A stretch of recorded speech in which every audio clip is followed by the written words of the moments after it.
Ko'pchilik ekologiyani himoya qilish bu davlatning vazifasi deb hisoblaydi. Albatta, bu o'rinda davlat siyosati muhim, lekin aslida qayerdan boshlanishi kerak? Qiziqib borib o'rganmaymiz. Bu daraxt kesishga xulosalaringiz bormi? Insonlarga, iste'molchilarga qulay bo'ladigan tizim yaratish bo'yicha biz davlatni yordamiga muhtojmiz. O'zbekistonda ekologik mas'uliyat 0. Ha, bu tabiatga yomon, lekin bitta tabiatga yomon bo'lishi ular uchun to'liq odat shakllantirish uchun sabab bo'la olmayapti. Chiqindi tozalasa, biz uni barakalla yaxshi savobli ish qildi deymiz, lekin baribir o'sha joyga aholi yana chiqindi tashlab ketadi-da. Ekologiyani asrash bu kelajagimiz uchun qo'yilgan hozirgi eng katta qadam hisoblanadi. Buning uchun albatta bir inson kamlik qiladi.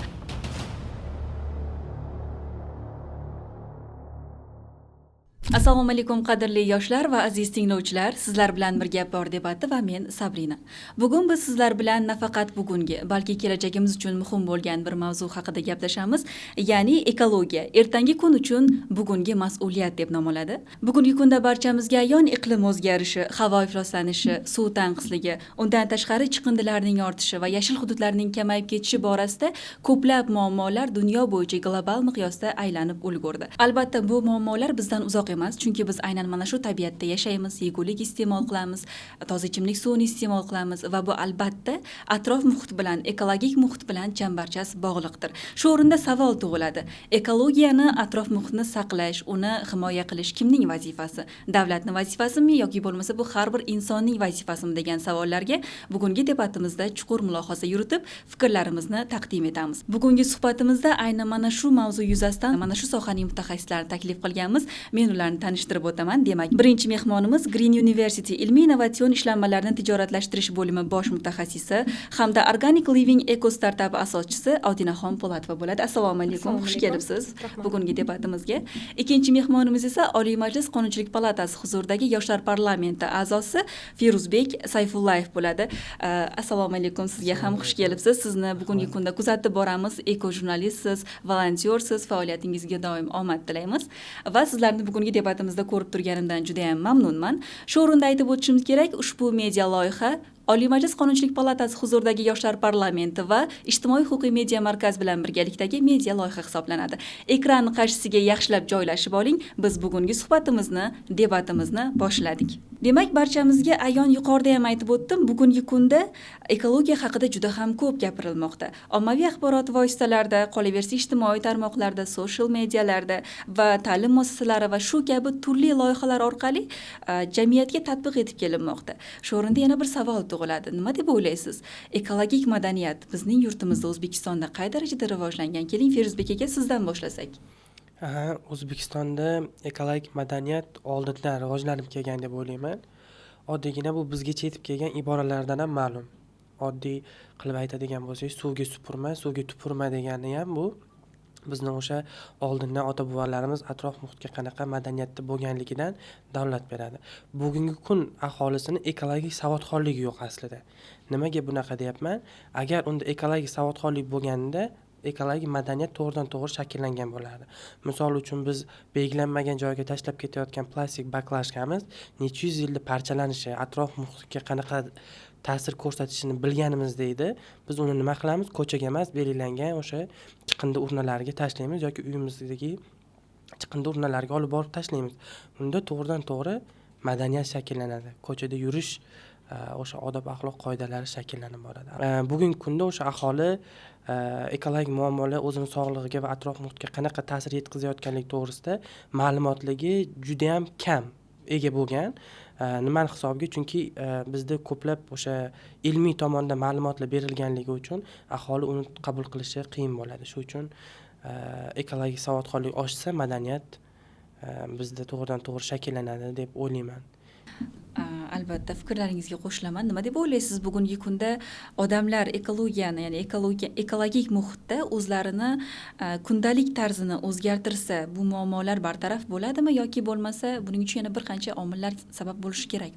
Yo'q, albatta, o'sha kundalik turmush tarzimizda o'zimiz amalga oshirayotgan ishlarni ekologik tomondan o'ylagan holda o'zgartiradigan bo'lsak, biz juda ham yuqori natijalarga erishishimiz mumkin. Rahmat. Odina opa, siz qanday fikrdasiz? Bugungi kunda ekologik madaniyat to'g'risida, insonlarning turmush tarzi bo'yicha? Meni nazarimda O'zbekistonda ekologik madaniyat hali ham shakllanmoqda deb aytishim mumkin. Hali to'liq shakllanmagan.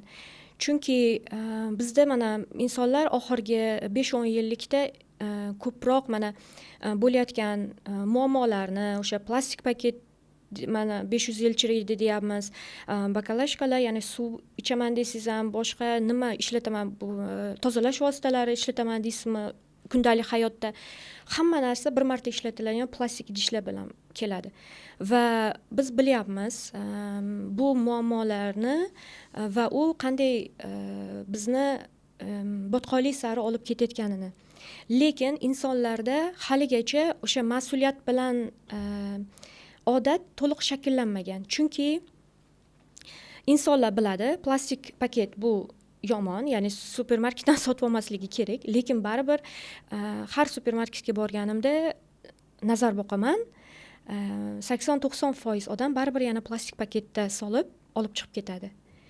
Bilishadi, o'sha bir martalik idishlar 500 yil chiriydi, poligonlarda u keyin mikroplastik bo'lib, nanoplastik bo'lib bizni inson sog'lig'iga, bu o'zimizni iqtisodiyotimizga ham katta bosim, yuk. Chunki bu hamma masalan chiqayotgan musorlar boryapti poligonga, to'g'ri u bizni uyimizda emas, uni ko'rmaymiz, lekin bu aslida davlatga juda ham katta chiqim, bosim. Bu inson sog'lig'iga ham. Shuning uchun insonlarda bu hali bilgani bilan muammoni uni hali kundalik odatiga uni kirgizmasa, uni yana hayotini bir qismiga aylantirmaguncha bu ekologik madaniyat to'liq shakllandi deya olmaymiz.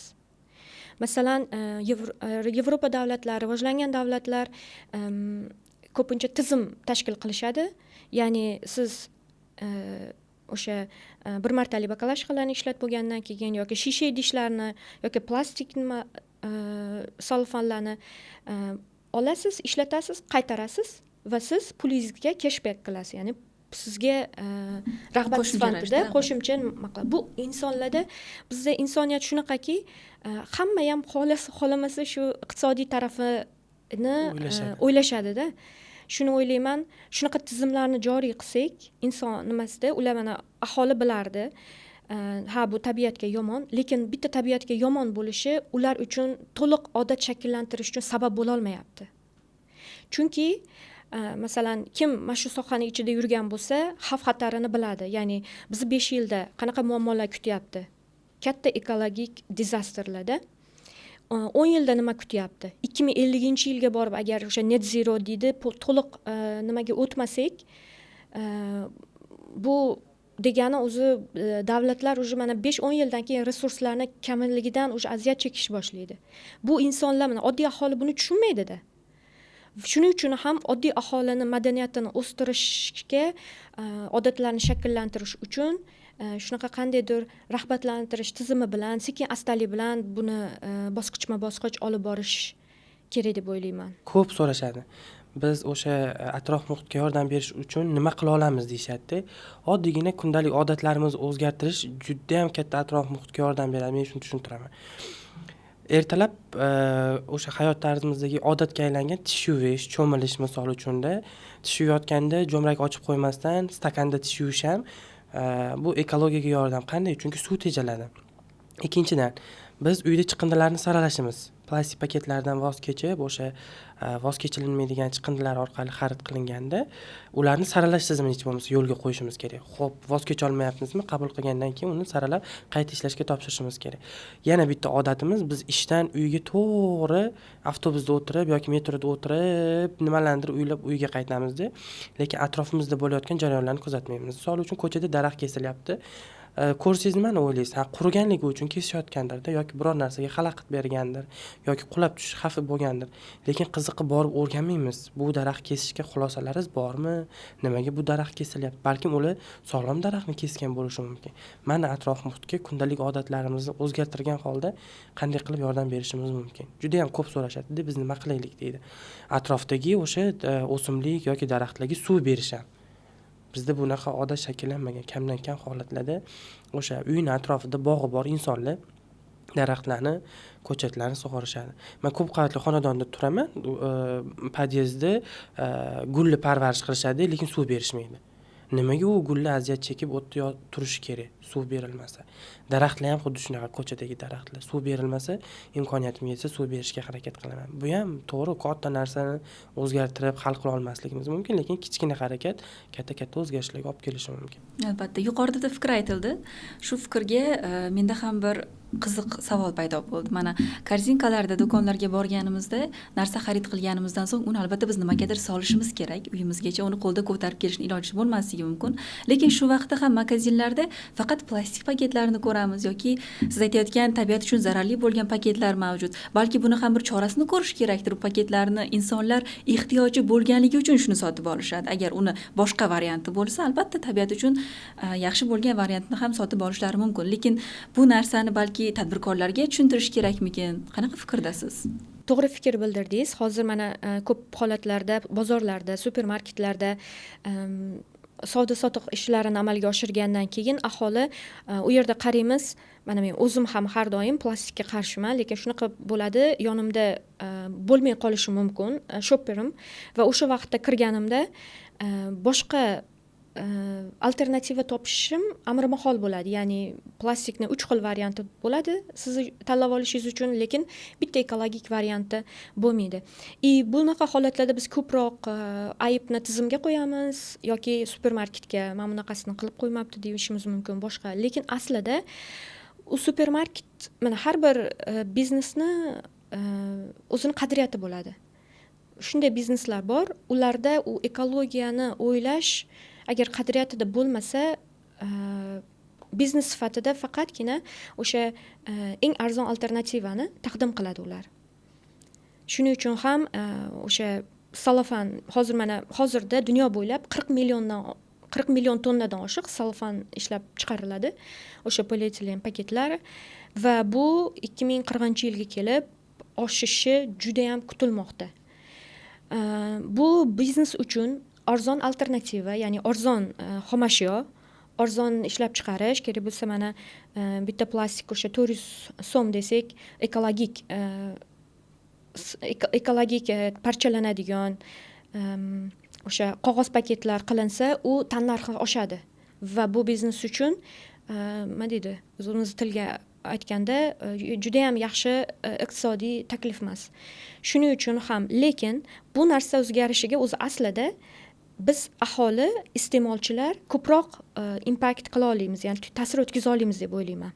Chunki davlat bir dona, masalan, bizneslar ham ko'p emas, lekin iste'molchilar biz juda ham ko'pmiz, biz juda katta armiyamiz.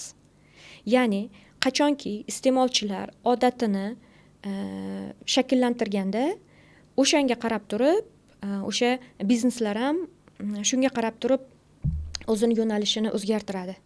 Ko'radi, plastik paket ketmayapti, xalq faqat o'sha qog'ozli paketlar so'rayapti, talab o'zgaryapti bozorda va ular ham xalqni o'sha talabini qondirish uchun bu yoqda boshqa alternativalar ko'paytiradi. Shuning uchun ham men o'ylayman, bizda mana o'zimizda ko'p holatlarda aytishadi, bitta menmi tashlayotgan yoki bo'pti bitta salfon olib qo'ysam shu bilan yer osmon sulib yerga tusharmidi deydi. Biz o'sha har bir inson o'zini bu ekologiyaga yoki mana shu odatlarni shakllantirishga, ekomadaniyatni oshishiga ta'sirini underestimate qiladi. Ya'ni o'zi men unaqa ko'p katta rol o'ynay olmayman deb o'ylaydi. Lekin aslida butun dunyo bo'yicha ham iste'molchi bu hamma yo'lni o'zgartiradi. Dunyoni yo'nalishi, bizneslarni o'ziga mana shu har bir ishlab chiqarayotgan mahsulotiga qarashini. Chunki qachon o'zini-o'zi tadbirkor hech nima ishlab chiqarmaydi, talabga qaraydi. Biz talabni oshirishimiz kerak, iste'molchilar. O'ylamasligimiz kerak, bir odam men bilan nima bo'ladi? Siz bitta, lekin mana shunaqa sizni fikringizdaqa 39 million aholi o'ylasa, bu tushunamsizmi? Bir qancha biz o'zi minusga ketyapmizda.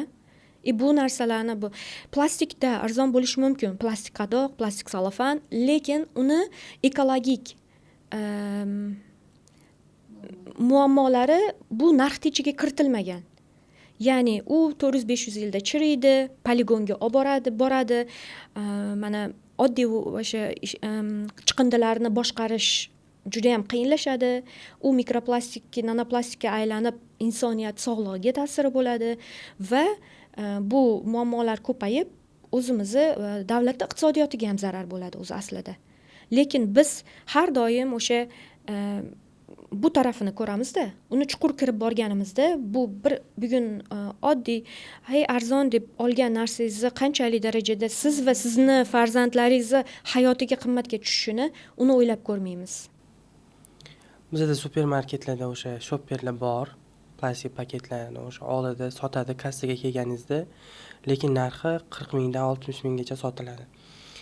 Oddiy aholi u 3 ming yoki 1000 so'm turadigan plastik paketni oldida shopper ko'p martali matodan tikilgan paket xarid qilib mahsulotlarni solmaydi-da. Baribir o'sha plastik paketni oladi. Lekin mana yaqinda bitta tajribani ko'rdim. Dubayda plastik paketlar taqiqlandi-da. O'sha narsalarni supermarketlardan ham sotib olayotganda ichiga solib berilmaydi. Plastik paketning ichiga solib berilmaydi. Bitta odam video jo'natdi-da, "Xo'p, nimaga solishyapti?" desam, o'sha to'rli xaltachaga solib berishar ekanda, olib ketar ekan. Olib ketganidan keyin aytayaptiki, misol uchun uyimda ko'p to'planib ketmasligi uchun bilaman-ku, do'konda o'sha plastik paket yo'qligini deyapti-da. Cho'nchagimga solib qo'yaman. U hech qanaqa ortiqchalik xuddi dastro'moldek turadi, deyapti. Nimadir xarid qilsam ko'chadan supermarketdan o'shanga solib yana olib kelaveraman deydi. Keyin yana bitta tajriba hozir o'ylashayotgan ekan. Misol uchun uyingizda to'planib qolsa, 100 ta yoki 200 ta qilib olib kelib bering-da, qanaqandir imtiyozli keshbekka yoki mablag'ga ega bo'ling. Uni supermarket nima qiladi? Yuvib yana o'sha mahsulot sotishda bemalol ishlatishi mumkin. To'g'ri aytasiz. Bugungi kunda shu bilan birgalikda iqlim o'zgarishi nafaqat olimlar, balki har bitta inson, mana shu yerda yashayotgan fuqarolar ham o'ylashi kerak bo'lgan, qayg'urishi kerak bo'lgan mavzuga aylanib bormoqda. Bularga misol qilib ayta olaman. Haroratning oshishi, suv tanqisligi, undan tashqari resurslarning kamayib ketishi. O'zbekistonda mana shunaqa holatlar ham kuzatildi albatta. Havoning ifloslanishi bilan bog'liq ma'lum bir muddatlarda insonlar nafas olishga qiynaldi, ayniqsa mana shu o'pkada kasalligi bor insonlar. Siz nima deb o'ylaysiz, bu kabi holatlar hozirgi kunda qanaqa ta'sir o'tkazyapti? Mana havo ifloslanishi kuzatilsa, bu mavsumiy kuzatiladi. O'zi ko'proq qishda sezilarli darajada yuqoriga chiqib ketadi, chunki o'sha issiqxonalarimiz ko'mirda issiqxonalarni faoliyatini tashkil qilganligi uchun ko'mir yoqishadi. Uni tabiiyki o'sha isitish uchun mana hukumatimiz tomonidan shu agar havoni ifloslanishiga sababchi bo'layotgan bo'lsa, uni boshqa hududga, kengroq hududga ko'chiramiz degan taklif bilan chiqib, boshqa hududga ko'chirishyapti Toshkent atrofidagi issiqxonalarni. Lekin bitta narsa borki, yana shahar hududida ham yashillikning kamayib ketishi havoni ifloslanishiga ta'sir ko'rsatadi. Nima oldin havoni ifloslanishi bo'lmaganmi? Oldin ham bo'lgan, lekin nimaga biz sezilarli darajada his qilmaganmiz? Chunki O'zbekistonda o'sha poytaxtni olib misol sifatida aytadigan bo'lsak, yashillik indeksi yuqori bo'lgan. Men bir tashkilotga suhbatga borganimda havoning ifloslanishiga mana shu xavfli yoqilg'ilar ham sababchi deganimda, orqadan bir yosh katta inson turib, "Voy, siz nimaga bunaqa targ'ibot olib boryapsiz? Sizga hukumat o'rgatganmi? Yoqilg'idan voz kechishga o'rgatinglar odamlarni" deb. Biz mana o'sha paytlarda AI90lardan ham foydalanganmiz, lekin hech qanaqa zarar ko'rmaganmiz degan. Keyin men u odamning javobini jim eshitib turdimda, endi sizga javob bermoqchiman. Siz o'sha AI90 benzinlardan nechinchi yilda foydalangansiz? Ha, mustaqillik davridan oldin foydalanganmiz. Mustaqillikdan oldingi davrni yashillik indeksi bilan hozirgi yashillik indeksini solishtirib ko'ringchi, qancha qurilishlar bo'ldi, qancha o'zgarishlar bo'ldi, qancha qanaqadir texnogen falokatlar bo'lishi mumkin-da. Shuni natijasida daraxtlar ham aziyat chekib, o'zgarib ketgan bo'lishi mumkin. Oddiygina maysa ham havoni tozalanishiga o'zini katta hissasini qo'shishi mumkin. Lekin biz nima qilyapmiz? O'rniga gazon ekyapmiz, sun'iy chimlarni ko'paytiryapmiz. Mana har tomonlama havoni ifloslanishiga aslida o'zimiz katta sababchilardan biri deb hisoblayman-da. Bu uchun hukumat qanaqadir aybdor yoki hukumat choralar ko'rmayapti emas.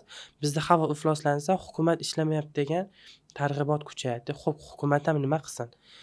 O'zbekiston iqtisodiy rivojlanishi uchun albatta majbur, u bir narsadan voz kechmasangiz bir narsaga erisha olmaysiz. Lekin biz yordam bera olamiz nimaga? Oddiygina non xarid qilayotganda ham transport vositasida do'konga boryapmiz. Undan is gazi chiqadi-ku albatta atmosferaga. Biz chiqindini saralamayapmiz. Chiqindi u saralamaganligi natijasida qanday bu havoni ifloslanishga ta'sir ko'rsatadi deyish mumkin. Saralamagan chiqindi poligonga borgandan keyin o'zidan metan gazi chiqaradi. Metan gazi chiqargandan keyin poligon yonadi. Poligon yongandan keyin nima chiqadi? Zaharli tashlanmalar atmosferaga chiqadi. O'sha atmosferadan biz nafas olamizmi baribir? Elektr energiyasisiz tabiiyki yashay olmaymiz. Ohangaronda issiqlik elektr stansiyalari bor. Elektr energiyasi ishlab chiqarish uchun, elektr energiyasi ishlab chiqarish uchun ko'mir, gaz, mazutlar yoqilinadi. To'g'ri, filtrlar tizimi o'rnatilgan deyishadi, lekin baribir o'sha ham atrof muhitga ta'sir ko'rsatadi. Oldin nimaga uni ta'sirini biz sezmaganmiz? Chunki o'sha issiqlik elektr stansiyasi atrofida to'qayzor bo'lgan, yashil maydon bo'lgan. O'sha yerdan chiqadigan tashlanmalarni bizgacha yetib kelishiga yo'l qo'ymasdan o'sha zaharli gazlarni yutib, oldini olib, aholiga kislorod yetkazib berib turgan o'sha to'qayzorlar ham afsuski rivojlanish natijasida to'qayzorlar ham yo'q qilinib yoki yonib ketish natijasida kunlarni isib ketib, yonib ketish natijasida mana hozir biz o'sha issiqlik elektr stansiyasini ham ta'sirini kuchli ravishda his qilyapmiz. Rahmat kattakon. Odina opa, mana bugun ko'pchilik ekologiyani himoya qilish bu davlatning vazifasi deb hisoblaydi. Albatta, bu o'rinda davlat siyosati muhim, lekin aslida qayerdan boshlanishi kerak? Maktabdanmi, oiladanmi yoki har bir insonni o'zini shaxsiy qadriyatidanmi? Qaysi biri ko'proq ta'sir qiladi deb o'ylaysiz mana shu jarayonda? Ekologik mas'uliyatni har bir inson o'zida shakllantirish uchun bu bir davlat tizimiga yoki qandaydir o'sha aytganimdek tadbirkorlarga yo bizneslarga qarab qolishimiz kerak emas. Men shaxsan mana shu mas'uliyat, ya'ni ekologik madaniyatni qanday rivojlantirish hammamizni o'zimizni nimani tanlov qila olishimizdan boshlanadi degan bo'lardim. Ya'ni bu ko'p gapirish mumkin, ko'p bilish mumkin, ko'p ma'lumotga ega bo'lish ham mumkin, lekin siz o'sha tanlovni har kuni qilmasangiz, ya'ni o'sha plastik sotib olmaslik tanlovini masalan yoki chiqindini saralash tanlovini, chiqindilarni hamma inson, aholi, iste'molchi o'zi tanlovni qilmaguncha hech qanday rivojlanish bo'lmaydi deb o'ylayman. Davlat tomonidan bizga kerak, davlatning yordami bizga kerak. O'sha qonunlar ishlab chiqishi, qandaydir insonlarga, iste'molchilarga qulay bo'ladigan tizim yaratish bo'yicha biz davlatni yordamiga muhtojmiz. Davlat ham qanday ma'noda masalan ham iste'molchilarga o'ziga yarasha qonun, qoida ishlab chiqish kerak deb o'ylayman, ham bizneslar uchun. Chunki olaylik, oddiy suv brendlar bakalashkada suv ishlab chiqaradi. Bir kunda menimcha millionlab ishlab chiqariladi va respublikamiz bo'ylab milliardlab sotiladi. Lekin davlat o'sha biznesga unga qonun qoida qo'ymagunicha, ya'ni qara, sen plastik idishda suv ishlab chiqaryapsan, bu poligonga boryapti, bu bizni iqtisodiyotimizga zarar. Davlatga. Bu insoniyat sog'lig'iga ham zarar. Bu umuman olganda ekologik yuk, katta bosim.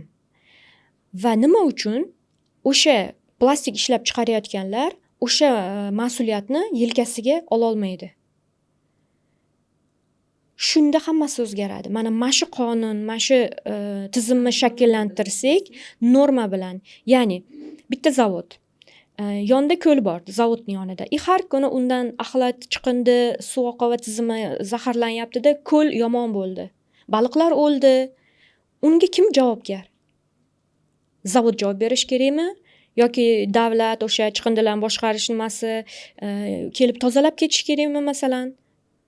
Bu bir mana shu bizni resursimiz bo'lgan suv yo'qolib ketishiga oxirgi oqibat kim o'zini mas'uliyatni oladi? Kim bunga javob beradi?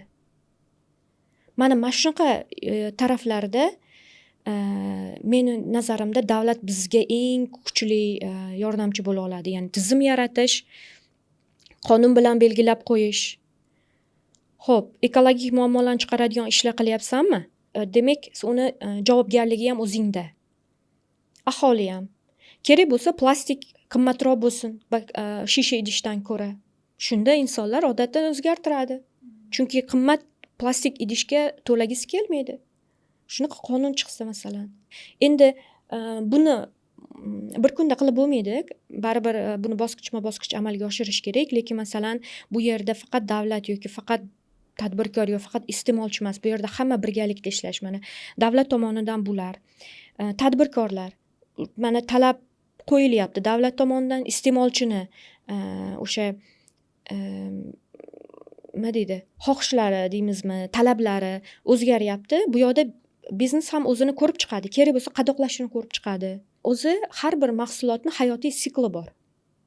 Biz lekin afsuski sotib olayotganda bo'ldi, buni oldim, sotdim, mana shu yerdan boshlanadi deb o'ylaymiz. O'zi aslida unaqa emas. O'zi bu bitta mahsulot oldingiz qo'lingizga va u qaysi xomashyodan olinadi, qanaqa resurslar ishlatiladi, energiya ketadimi, suv ketadimi, qanchalik, oddiy bitta misol.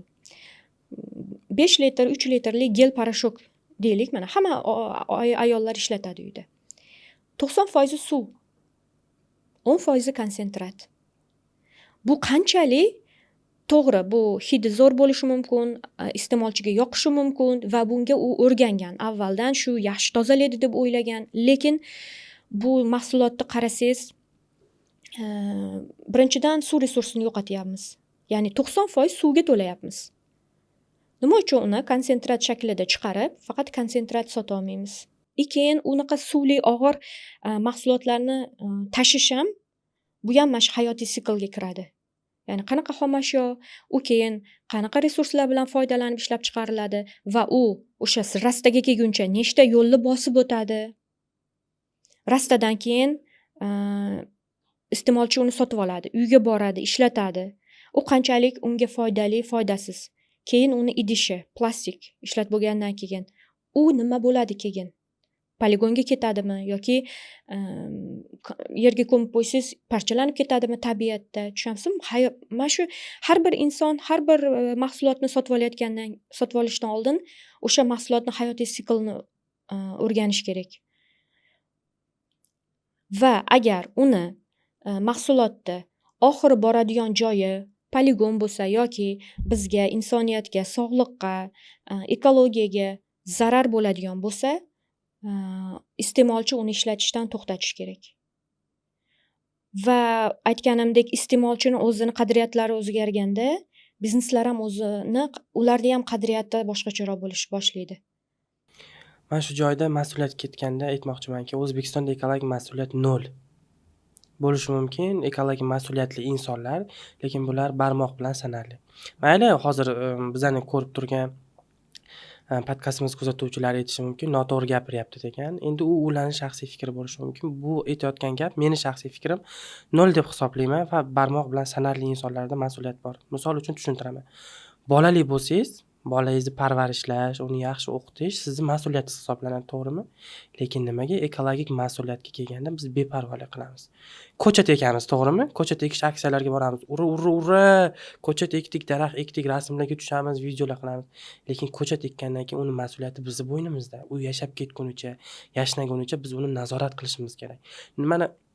Menga ko'pchilik yozishadi, pulni evaziga ham taklif qilishadi. Keling, daraxt ekish aksiyasi qilamiz, rasmlarga tushamiz, ana istoriyalar qilasiz, videolar qilasiz, biz sizga yaxshi pul to'laymiz. Men bormayman bunaqa joyga. Yaxshi pul to'lasa ham. Chunki ular tanlagan hudud menga juda ham uzoqlik qiladi. Men bora olmayman. Men faqatgina o'zim ko'zim yetgan va men bora oladigan hududlarda ko'chat ekishga boraman. Chunki uni mas'uliyati menda bo'ladi. Agar kimdir unga ertaga suv bermasa, unga vaqtida o'g'it bermasa, men uni o'zim nazorat qilishim kerak bo'ladi. Oddiy misol. Ko'chadan mahsulot sotib olamiz, do'kondan, to'g'rimi? Yeb bo'lganimizdan keyin unda hosil bo'ladigan chiqindisi bizning mas'uliyatimiz. O'rnigacha yetib borishi yoki uni saralashgacha yetib borishi bizning mas'uliyatimiz hisoblanadi. Gul xarid qilamiz, uni chiroyiga e'tibor beramiz. Xarid qilgandan keyin uni mas'uliyati bizda bo'lishi kerak. Doimiydek yashil bo'lib turishi, uni o'z vaqtida sug'orilishi. Yana bitta misol, jonivor. Boqib olamizda, bola o'sha kichkina bo'ladi, bolasi bolaligida u shirin ko'rinadi, lekin ulg'aygandan keyin bizga yoqmay qoladi. Bizning ekologik ijtimoiy mas'uliyatimiz qayerga ketdi? Biz uni ko'chaga chiqarib yuboramiz. Keyin nima bo'ladi? U boshpanasi hayvonga aylanadi. Tabiiyki, keyin uni it olov brigadalari ushlashadi-da, olib boradi, o'ldiradi vahshiylarcha. Mana bizning ekologik mas'uliyatimiz. Oddiygina misollarda tushuntirdim. Buni boshqa misollarda ham davom ettirish mumkin. Bitta podkast yetmaydi-da. Mana hozir yuqorida aytib o'tdingiz daraxt ekish aksiyalari haqida. Shu o'rinda qarang, so'nggi yillarda yoshlar ekologik aksiyalar o'tkazyapti. Daraxt ekish tashabbuslari, tozalash ishlarini ham amalga oshiryapti. Bu loyihalar meni nazdimda to'g'ri, albatta, haqiqatdan-da jon berib qilayotganlar ham bor, lekin trendga aylanib qolmayaptimi social medialarda yoki berilgan vazifani shunchaki bajarildi deyilish uchun shunaqa ishlar amalga oshirilyaptimi? Bilmadim, lekin men ko'p kuzatgan holatlarimda xuddi siz aytgan holat bo'ladi. Avvaliga juda ham chiroyli qilib barcha yoshlar borib daraxt ekishadi, lekin 3 kun, 4 kundan keyin ularga qarasangiz, ayni yozni kunida issiq havoda qurib qoladi yoki bo'lmasa suvsizlikdan o'ladi. Bu holatga ham qanaqadir chora ko'rish kerakmi yoki bo'lmasa bu narsa trendga aylanib qolmayaptimi sizningcha? O'zichi bilasizmi, O'zbekistonda ekologiya trendga aylanib qoldi. Faqat daraxt ekish emas. Chiqindi tozalasa, biz uni barakalla yaxshi savobli ish qildi deymiz, lekin baribir o'sha joyga aholi yana chiqindi tashlab ketadi-da. Biz chiqindini tozalashimiz kerak emas, biz aslida chiqindi tashlamasligiga odamlarni o'rgatishimiz kerak o'sha joyga-da. Biz nima uchun tozalashimiz kerak? Biz tashlama, mumkin emas degan targ'ibotni odamlarga o'rgatishimiz kerak. Noto'g'riligini. Daraxtlarga keladigan bo'lsak, mana siz, men hozir bir ikkita kulgili holatlarni aytib beraman. Mana siz qurib qolganini ko'ribsiz. Ayrim shunday hududlar borki, ko'chat ekilgandan keyin 2-3 kundan keyin borib ko'chatni qo'porib ketishadi. Nimaga? U tadbirkorlar bilan kelishuv bo'ladi. Biz sendan 100 ta daraxt olamiz deydi, ekamiz deydi. 2-3 kundan keyin borib deydi, o'sha o'zing belgilangan tartibda deydi, daraxtlarni joyidan yana olib boshqalarga sotishing mumkin deydi. Mana shunaqa misollarga ham duch kelyapmiz. Bu birinchisi. Ko'r-ko'ranalik uchun, hisobot uchun yoki ommaviy axborot vositalarida brendlar o'zini yaxshi ko'rsatishi uchun mana shunaqa yo'llar tutishyapti. Ikkinchi omili, yaqinda bitta tashkilot telefon qilyapti-da, biz 20-iyulda ko'chat ekish aksiyasini qilmoqchimiz. Feruzbek, kelasizmi? Savol beryapman. Kim bilan tashkil qilyapsizlar? Birorta dendrolog bilan, birorta biolog bilan gaplashdinglarmi? Birorta tuproqshunos olimdan so'radinglarmi? Hozir ekish mumkinmi deb. Ko'chatni bahorda va kuzda ekish mumkin. Lekin yozni jaziramasida bular ko'chat ekishmoqchi. Tabiiyki, u ko'chat albatta qurib qoladi. Chunki hozir yerlarimiz quruq. Agar u daraxt yashib ketishi uchun doimiy ravishda sug'orib turish kerak-da. Agar doimiy ravishda sug'orilib turilsa, yana quyosh nurlari tushadi-da, yerda parlanish hosil bo'lib osmonga ko'tarilib ketadi. U daraxt baribir tabiiyki quriydi. Shu uchun mana prezidentimiz yaxshi tashabbus boshlagan Yashil makon milliy harakati, bu yaxshi. Men xursand bo'lganman-da, davlat rahbari darajasida bunga e'tibor berilishi, lekin bu harakatni ko'r-ko'rindan amalga oshirayotganlardan juda ham xafa bo'laman-da. Shu uchun kuzatuvchilardan ham iltimos qilib qolgan bo'lardim, balkim qaysidir brendlar tashkilotlar ham ko'rishi mumkin bu podkastni. Iltimos, qanaqadir hisobotli evaziga bunaqa aksiyalar qilish kerak emas. Undan ko'ra ekmay qo'yaveraylik. Nima qilamiz? O'simlikni uvoliga qolib. Mana hozir albatta yuqorida aytdingizda normalar, davlat siyosati haqida. Nima deb o'ylaysiz, bugungi kunda ekologiyani himoya qilish bo'yicha davlat dasturlari, qonun normalari ishlayaptimi, yetarlimi? Qanaqa fikrdasiz shu bo'yicha? Bizda qonunlar, o'sha dasturlar, farmonlar yetarlicha deb o'ylayman. Har kuni bir yangilik bo'ladi, baribir ekologiya tizimida bo'lyapti. Endi 2016-yildan keyin har kuni bir yangilik bo'lyapti, lekin ijrosi bilan bog'liq harakatlar ham bor. Quyi tizimlarda yuqorida o'sha davlat rahbari tomonidan vazirliklar darajasida ijrosini ta'minlash bo'yicha quyi tizimlarga topshiriqlar beriladi, lekin quyi tizimlarda bilamizki, men yashirmayman, buni isbotlab ham bera olaman. Afsuski, hisobotlar uchun ijrosini qildik deb hujjatlar tayyorlab, rasmlar, videolar qilib yopib yuborishyapti aslida. Odina opa, siz qanday fikrdasiz? Bu bo'yicha rag'batlantirishlar qilish kerakmi yoki yangi mexanizmlar qo'shish kerakmi? Meni nazarimda O'zbekistonda hozirgi vaqtda juda ham harakatlar kuchaygan. Ya'ni masalan, ekota'lim deymizmi, mana ekomadaniyatni shakllantirish uchun bir qator ishlar olib borilyapti. Undan tashqari o'sha chiqindilarni saralash deymizmi, daraxt ekish aksiyalari o'zingiz ta'kidlab o'tgandek. Shunday bir yaxshi harakatlar bo'lib o'tyapti. Bu yaxshi, lekin bu yetarli emas. Ya'ni bizga shu aniq-tiniq insonlarga, ya'ni iste'molchilarga, aholiga tushunarli bo'lgan tizim, infratuzilma kerak deb o'ylayman. Ya'ni oddiy bitta mana chiqindini saralashni olaylik. Chiqindini saralash bo'yicha ham shu aniq bitta infratuzilma ishlash kerak. Biz aholiga chiqindini sarala, plastikni alohida qil, masalan, qayta ishlanadigan idishlarni alohida qil yoki qog'ozlarni alohida qil deganimiz bilan u qilinsa, lekin katta mashina kelib hammasini bitta solib olib ketsa, insonlarda, aholida ishonch yo'qoladi. Shuning uchun bu tizim boshidan oxirigacha ishlash kerak. Ya'ni insonlar ha, bu tizim ishlaydi, biz shunday ishlarni amalga oshirsak degan bir ishonchda bo'lish kerak deb o'ylayman. Undan tashqari yana o'ylashim bo'yicha qandaydir davlat xaridlari bilan ham bir qator ishlarni amalga oshirish kerak. Masalan, shu qandaydir qonun, menimcha bunday qonunlar bor. Aytgandek, Feruzbek, ijrosi juda ham sust. Chunki men esimda buni bir qator qonun qarorlarda ham, prezident farmonlarida ham uni o'qiganman. Ya'ni o'sha hozir mana universitet bo'lsa, masalan, yashil kampus qilishda yoki masalan banklar yoki boshqa davlat tashkilotlariga mana ESG reporting tashkil qilingan hozir. Ya'ni siz o'sha katta tashkilot sifatida faqat yashil sotib olishni qo'llab-quvvatlaysiz, yashil bizneslarni qo'llab-quvvatlaysiz. Bu degani mana bizga o'xshagan yashil biznesi bor kichik yashil tadbirkorlarni ko'proq o'sha qo'rqmaslikka, mahsulotlarni o'sha ishlab chiqarishga va shunday o'sha nol chiqindili deymizmi yoki qayta to'ldiradigan, masalan, ekologik bo'lgan mahsulotlarni taqdim qilish uchun bizga bu katta kuch bag'ishlaydi. Chunki mana ko'p startapchilar bilan, ko'p mana shunaqa loyiha qiladigan lar bilan ko'p ishtirok etaman. Ekologik startap qilgan yoki ekologik mahsulot yaratadi yoki ishlab chiqarish qilgani qo'rqadi. Biladi, bu zarar, hozirgi ishlab chiqarishi tabiatga katta bosim, uni biladi, lekin yangi yo'nalishga o'tishga qo'rqadi. Shuning uchun bu yo'nalishni ozgincha qo'llab-quvvatlash juda ko'p tadbirkorlarni boshqalardan o'zini ishlab chiqarish nimasini, qadriyatlarini ko'rib chiqishiga katta turtki bo'ladi deb o'ylayman. Yana keyin bir nimani ta'kidlamoqchiman. Ekota'limga juda ham e'tibor kuchli bizda hozir ayniqsa, va bu maktabdan, bog'chadan boshlanishi kerak. U nazariya bilan emas. Nazariya bilan hech nimani o'zgartira olmaymiz. Endi hozir o'sha maktab davridan yo bog'cha davridan bolachalarga o'rgatish kerak. Tajriba asosida, ya'ni praktika qilib uni ko'rsatish kerak.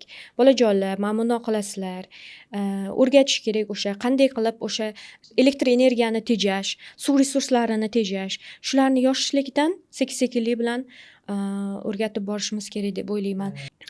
Biz o'ylaymiz, masalan, bu ekologik muammolarni davlat yechmasa yoki davlat hal qilmasa biz hech narsa qila olmaymiz. Aslida mana men yaqinda Samarqand shahrida bo'lib o'tgan Eko Expo O'rta Osiyo katta ko'rgazmasida ishtirok etdim va startap katta zonada startap koordinatori bo'lib 50 dan ortiq respublikadan qatnashgan startaplar bilan yaqinlikda ishladim va bildimki, yoshlar hozir juda ham mana o'zi viloyatdan, o'zi yoki bir chekka hududlardan bo'lishiga qaramasdan o'sha har bir muammoni ko'ra bilib, ularga yechim berib, yechim taqdim qilib, qandaydir kichkina startapchalar o'sha ishlab chiqqan mahsulotlar, ya'ni tomchilab sug'orish sistemasini yoki elektr energiyani tejash uchun, monitoring qilish uchun AI startaplar, undan tashqari qadoqlashni qayta ko'rib turish startaplari.